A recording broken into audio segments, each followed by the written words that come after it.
Bapak Ibu Saudara, tema seperti yang tercantum tadi adalah keramahan bukan kemarahan. Saya mau tahu, kapan terakhir Bapak Ibu marah? Tadi pagi. Tadi pagi loh masih sempat marah gitu ya. Itu kira-kira marahnya kenapa ya? Hah? Buru-buru kali ya. Buru-buru terus ada yang lambat atau telat bangun. Nah itu memicu emosi itu ya. Naik tensi pagi-pagi. Ya, dan bagaimana kalau Bapak Ibu marah? Apa yang dilakukan? Ya? Diam. Bapak-bapak memang sering gitu ya, kalau marah itu diam. Ada yang lain selain diam?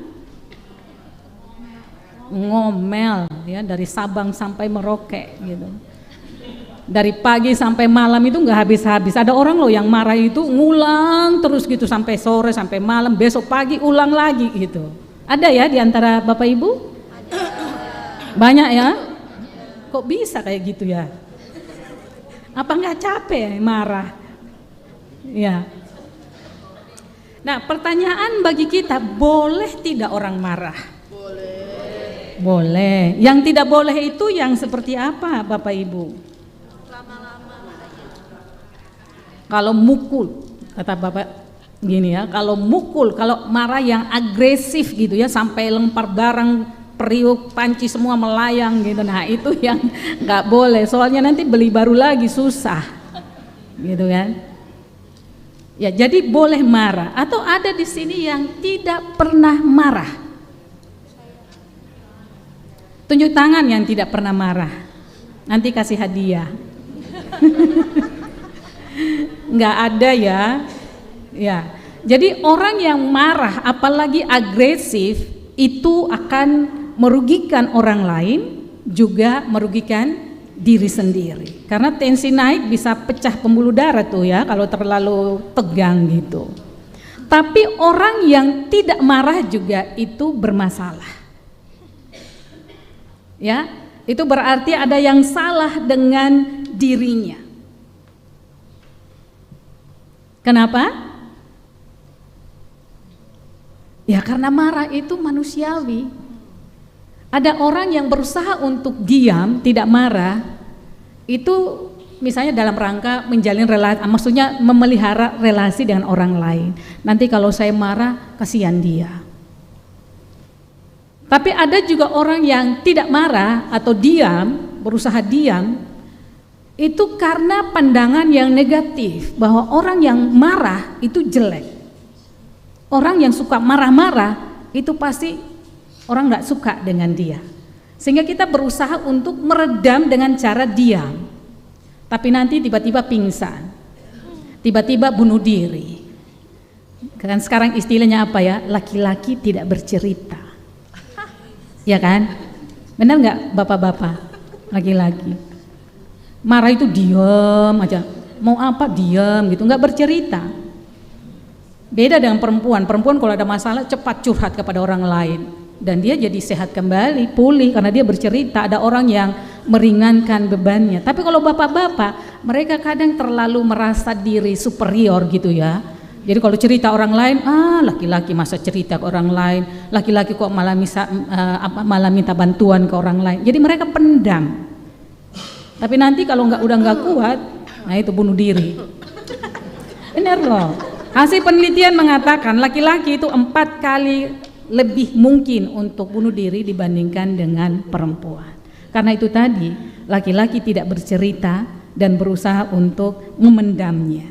Tapi ada batas ketidakmampuan untuk menahan masalah.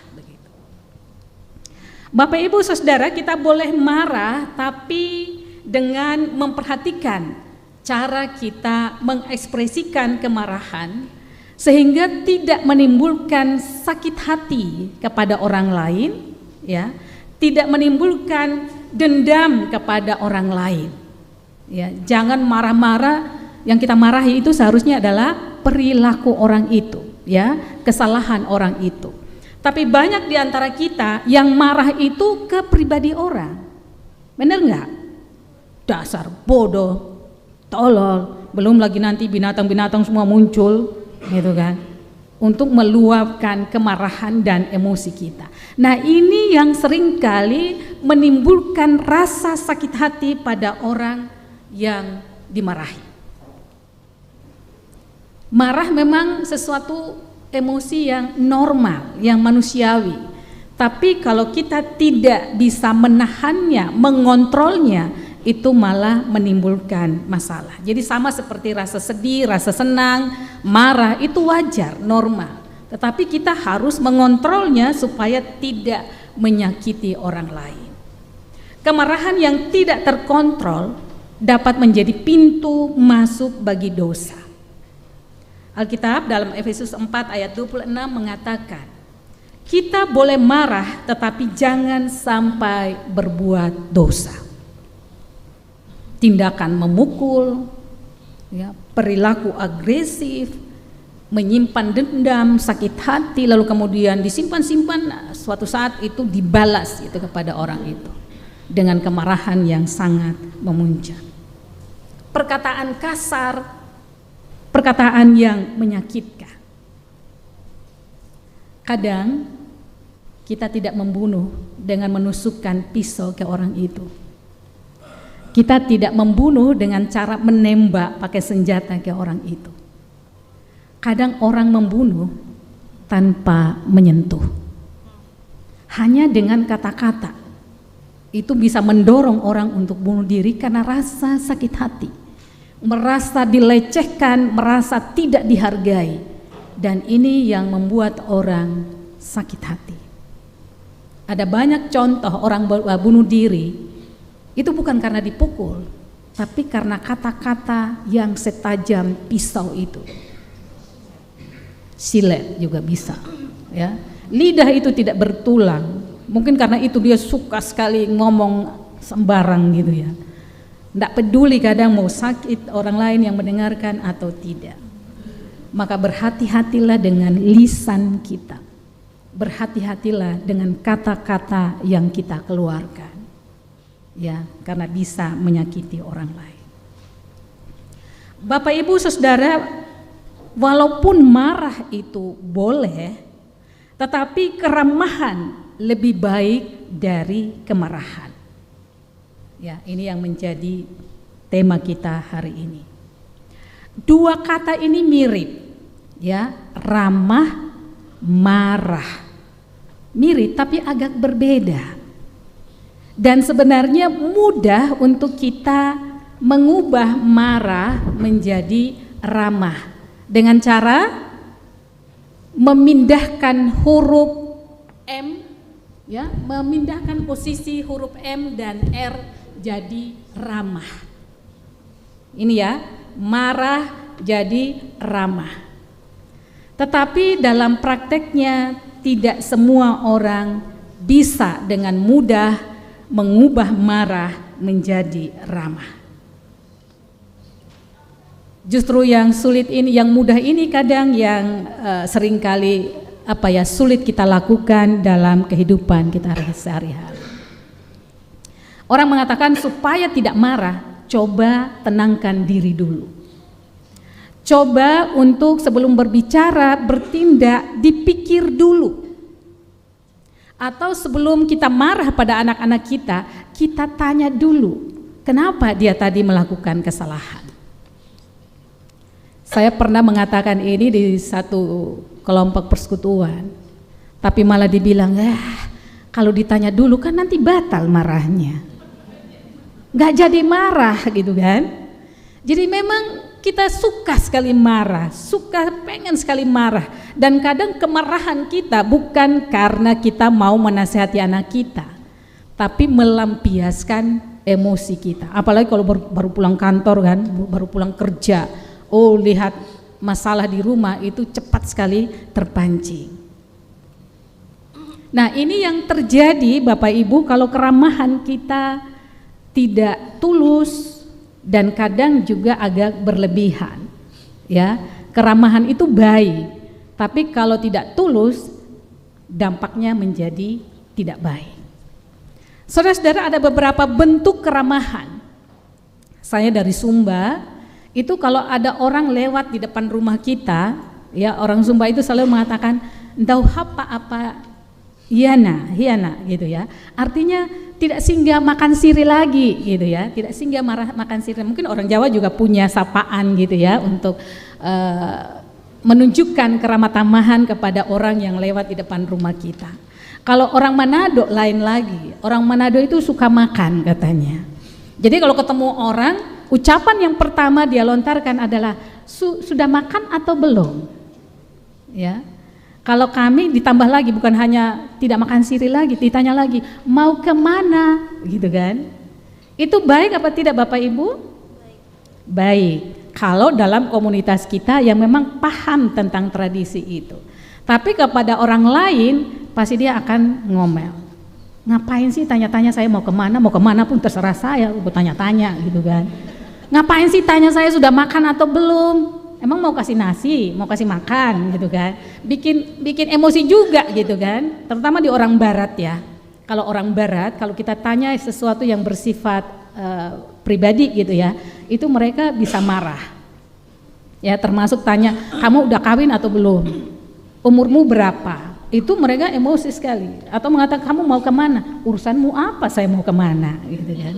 Nah itu beda-beda ya setiap daerah gitu, karena itu memang kita harus memperhatikan bagaimana mengekspresikan kemarahan itu. Nah di Alkitab juga ada beberapa bentuk keramahan atau hospitality ya, yang kadang juga menimbulkan masalah gender juga di sana. Jadi kalau dalam bacaan, kalau kita melihat kisah Abraham dengan Sarah, itu di tradisi Israel kalau ada tamu yang boleh mendampingi tamu, duduk bercakap-cakap dengan berbicara dengan tamu itu hanya laki-laki. Perempuan di belakang, ya urus makanan lah apa di belakang gitu. Jadi tidak boleh perempuan dan anak-anak itu ikut terlibat di dalam pembicaraan atau menerima tamu itu, dianggap tidak etis, tidak sopan. Saya ingat dulu waktu kecil kalau mau ada tamu gitu nguping gitu ya, buka dikit nguping apa yang dipercakapkan begitu. Nah ini menurut saya sih agak diskriminasi gender ya. Kenapa hanya laki-laki saja yang boleh berbicara dengan tamu? Perempuan juga kan boleh gitu. Nah ada juga keramah tamahan yang berlebihan ya di dalam Alkitab. Seperti dalam kisah Gibea, kalau Bapak Ibu membaca Hakim-Hakim 19 dan juga kisah Sodom dan Gomora. Nah di situ ada hospitality kepada tamu. Dan dalam rangka melindungi tamu, pemilik rumah bisa menawarkan anak gadisnya untuk diperkosa. Jadi daripada melindungi anaknya, mereka memilih untuk melindungi tamunya. Nah menurut saya ini adalah keramah tamahan yang berlebihan. Dan dari sini kita melihat bahwa marah dan ramah itu bisa menimbulkan masalah kalau kita tidak tahu cara mengekspresikannya, atau kalau itu diekspresikan atau ditunjukkan secara berlebihan. Bapak Ibu Saudara, bacaan kita berbicara tentang keramahan dan kemarahan dalam kisah Marta dan Maria. Nah, banyak orang keliru menafsirkan kisah Marta dan Maria ini. Ada orang yang mengecilkan peran Marta sebagai yang lebih rendah. Ya itu kan cuma siap konsumsi, nggak ada harganya itu. Udah biasa lah itu orang masak di rumah, menyiapkan makanan. Dan lebih menghargai apa yang dilakukan oleh Maria. Sesuatu yang rohani gitu ya. Kalau Marta kan berkaitan dengan jasmani. Jadi kita memisahkan antara hal yang rohani dengan hal yang jasmani. Ini pemahaman dualisme ya. Jadi yang spiritual itu lebih tinggi daripada yang berkaitan dengan tubuh. Dan kebetulan dalam pemahaman seperti itu, yang rohani itu diwakili oleh laki-laki dan yang jasmani itu atau materi diwakili oleh perempuan. Jadi orang memisahkan antara yang spiritual dengan yang jasmani atau yang material. Dan di sini sebenarnya seringkali terjadi juga ketidakadilan gender. Karena pemahaman bahwa perempuan sebagai materi, sebagai jasmani, itu dianggap sah-sah saja kalau kita menindas yang jasmani. Kan yang tinggi yang rohani gitu. Dan banyak orang lebih menekankan yang rohani itu masuk surga nanti gitu. Padahal tanpa makanan pun orang gak bisa hidup. Materi, jasmani, dan rohani sama-sama pentingnya. Nah, dalam kisah Marta dan Maria ini, bukan itu yang dimaksudkan oleh Tuhan Yesus.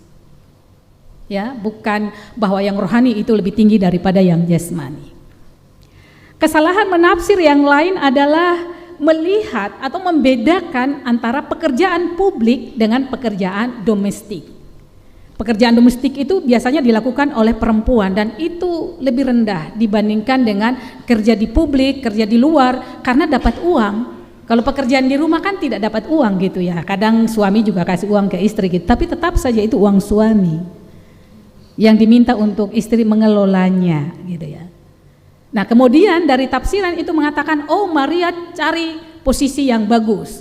Dia memilih untuk menjadi pemimpin. Gitu ya. Kalau Marta itu cuma di rumah saja, ya, ibu rumah tangga dan itu lebih rendah, sehingga mendorong perempuan untuk semua jadi perempuan wanita karir gitu ya, karena menganggap bahwa yang di domestik itu tidak berarti. Nah, ini tidak yang dimaksudkan oleh Tuhan Yesus. Jadi Tuhan Yesus tidak membedakan antara mana pekerjaan publik, mana pemimpin, mana pemberita firman, dan mana pekerjaan domestik atau yang urus konsumsi dan pelayanan yang lain. Tidak. Semuanya sama-sama penting dan semuanya harus diperhatikan secara seimbang. Saudara-saudara, kisah ini dimulai ketika Yesus singgah di Betania. Ya, di sini dalam bacaan kita tidak disebutkan nama kotanya, tetapi kalau kita lihat di kisah yang lain itu disebutkan kampung Maria dan Marta itu adalah Betania. Dan Tuhan singgah di rumah Marta dan Maria. Sebagai orang timur, Marta tahu apa yang harus dilakukan. Ya, jadi karena memang tugas perempuan seperti itu atau karena kebiasaan di Israel, dia lalu secara otomatis menyiapkan makanan dan minuman untuk Tuhan Yesus, bukan hanya untuk Tuhan Yesus tetapi untuk semua orang yang mengikuti Tuhan Yesus pada saat itu, termasuk dengan para muridnya.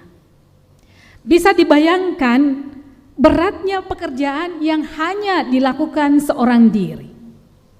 Hal yang sama yang biasanya kita lakukan ketika ada orang yang bertamu di rumah kita, pasti kita sibuk tuh ya, membersihkan rumah, merapikan rumah, menyiapkan makanan yang banyak supaya tamu kita tidak kecewa. Orang akan malu kalau tidak memberikan yang terbaik bagi tamunya. Di Sumba ya, saya orang Sumba jadi harus cari contoh dari sana gitu ya.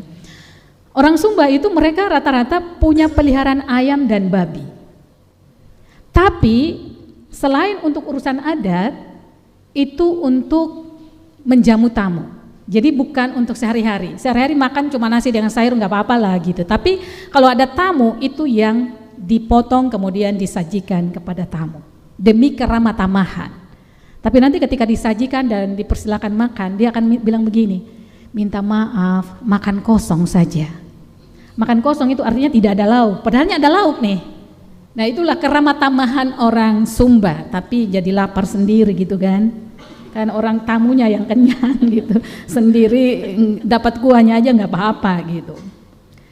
Nah, pertanyaannya kembali pada tentang keramatamahan ini, apakah betul bahwa yang kita sajikan itu, pelayanan kita, keramatamahan yang kita tunjukkan itu untuk tamu? Atau sebenarnya untuk diri kita sendiri? Artinya kita mau melayani dengan baik bahkan secara total, bukan demi kenyamanan atau penghormatan pada tamu, tetapi demi untuk mencari pujian, penghargaan untuk diri kita sendiri. Benar atau tidak Bapak Ibu? Kadang ada begitunya, kadang walaupun tidak diungkapkan begitu, tapi secara implisit begitu ada kesan tentang itu. Sehingga ketika yang kita inginkan tidak kita dapatkan, maka yang muncul adalah kemarahan. Contoh paling sederhana, ibu-ibu di rumah kalau masak yang enak-enak gitu ya, udah masak banyak enak-enak, begitu disajikan kepada bapak gitu ya, suami, dan tidak ada tanggapan, rasanya bagaimana ibu-ibu? Kecewa. Saya udah masak capek-capek kok nggak ada kata pujian. Kadang juga tidak dimakan gitu ya, itu kecewanya luar biasa. Bapak-bapak seringkali nggak tahu tentang ini. Ya, ibu-ibu itu hal yang sederhana jadi masalah kadang. Jadi yang dilakukan bukan untuk orang yang mau dilayani, tetapi untuk diri sendiri. Yang kadang menyebabkan orang yang kita layani menjadi tidak nyaman. Saudara-saudara kekasih Tuhan, ini juga yang terjadi dalam kisah Marta dan Maria. Kebutuhan Tuhan Yesus adalah ingin agar orang-orang mendengarkan hal-hal yang penting sehubungan dengan firman Tuhan. Tidak berarti bahwa Tuhan Yesus tidak butuh makanan dan minuman, tidak. Dia butuh, tetapi secukupnya. Supaya ada kesempatan untuk mendengarkan apa yang dikatakan oleh Tuhan Yesus. Tapi kalau orang sibuk dengan makanan dan minuman dan merasa terbeban, merasa khawatir tentang itu, hal ini bukan lagi keramah tamahan yang tulus. Dan ini terbukti kemudian Marta marah ketika melihat Maria hanya duduk mendengarkan Tuhan Yesus dan tidak menolong dia untuk menyiapkan makanan dan minuman. Dia merasa bekerja sendiri. Ya.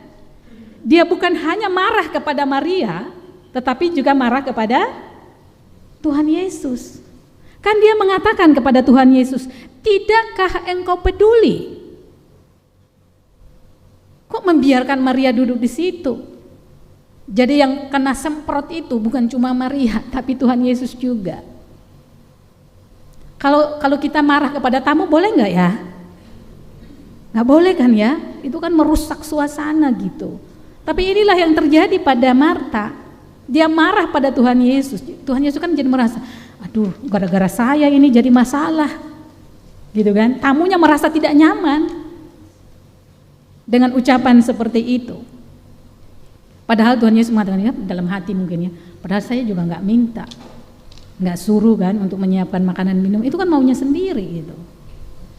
Ya mungkin Marta merasa ini Tuhan Yesus udah capek berjalan jauh jadi harus disiapkan makanan dan minuman atau menjadi kebiasaan di Israel.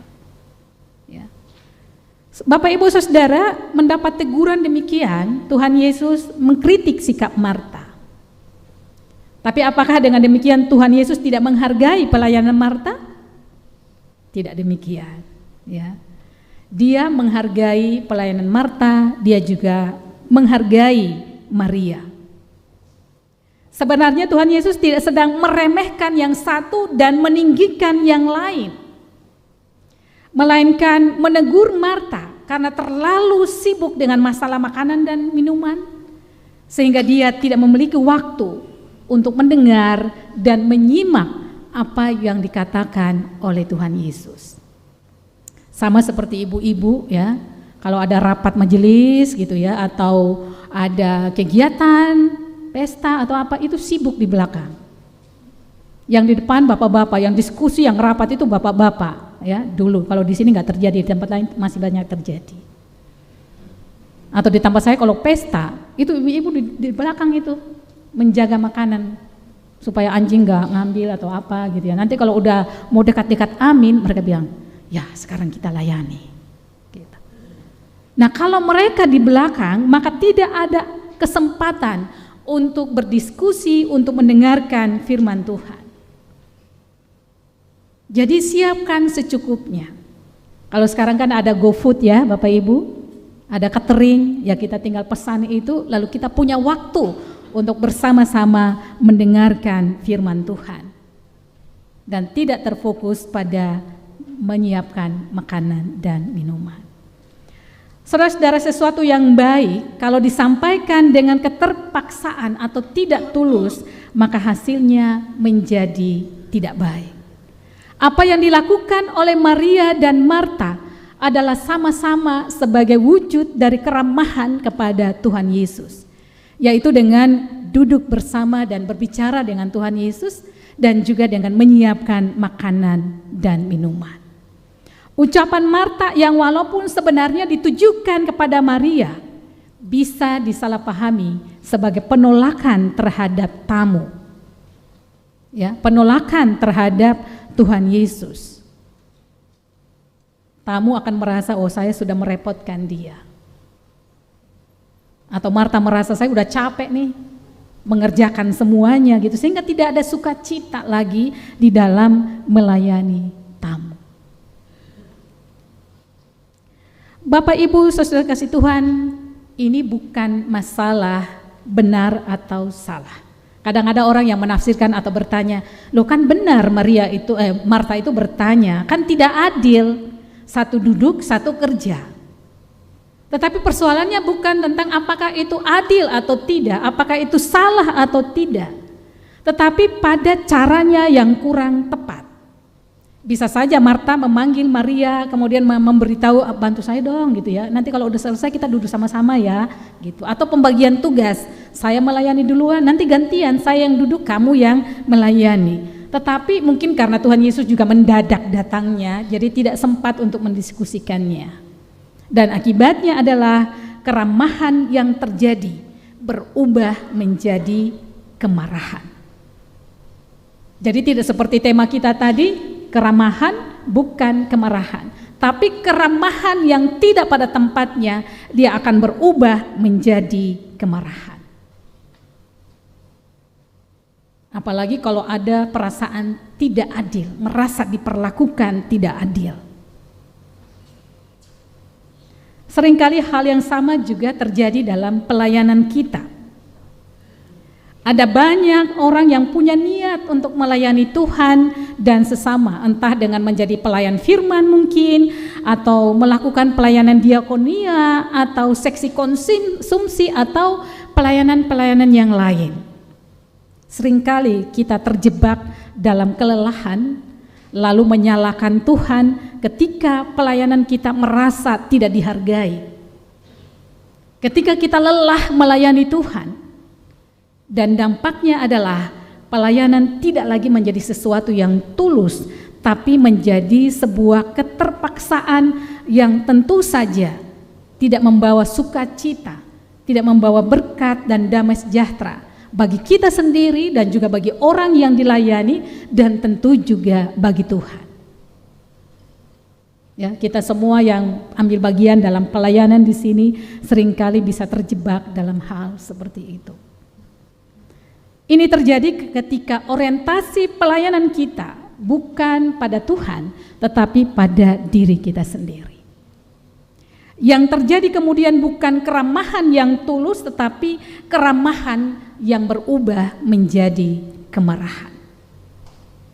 Karena itu kita perlu melihat kembali orientasi pelayanan kita. Apakah untuk Tuhan atau untuk diri kita sendiri? Saat teduh bagi kita semua.